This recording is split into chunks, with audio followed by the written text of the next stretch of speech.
mag-install nga tayo ng shower tent, wala naman kaming dalang tubig. Kaya buti na lang sa Loxton may nadaanan tayong hardware. Bumili na lang tayo ng 10 liters na galon. Ikahalaga lang naman to ng mga $16. At ito pa pinakamaganda dito sa Australia guys, sa mga public park nila. Meron sila mga igiban ng tubig. Katulad nito may hose para sa mga caravaning, sa mga campers. Dito na rin tayo nag-igib para mamaya sa campsite may magamit tayo. Meron tayong magamit pang luto, pang hugas, pang toothbrush. At higit sa lahat, libre lang ito guys.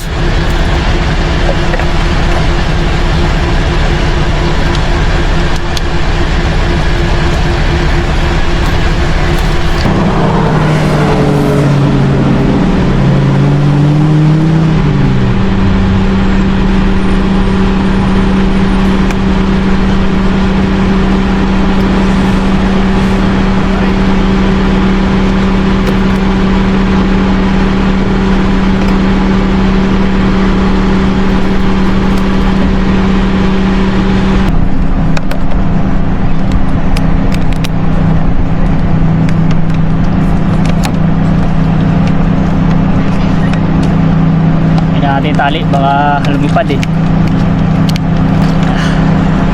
Yan.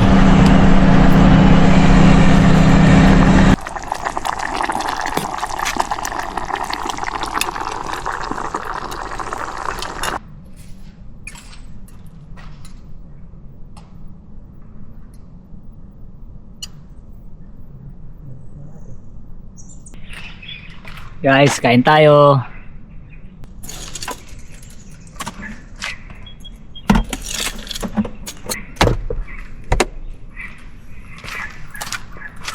Siyempre, hindi mawawala ang all-time favorite.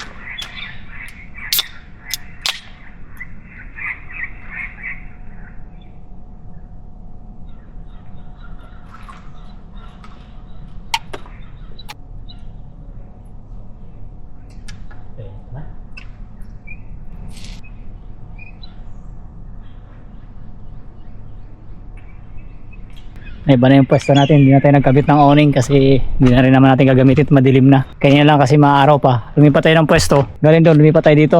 Ito kasi medyo malayo sa kalsada. Hindi ma-dusty. Kanina kasi sa likod natin kalsada. Nainis nga ako kanina yung mga dumadaan, bumabarurot. Walang respeto. Samantalang ako pag dumaan ako sa ibang mga campers, dandaan talaga yung takbo ko para walang alikabok. Kaya umalis na lang tayo kasi dusty. Kaya ito, mas okay dito. Medyo kalmado yung lupa, hindi masyadong bull dust. At kung gusto mo pa ng Buhay Australia content, follow for more!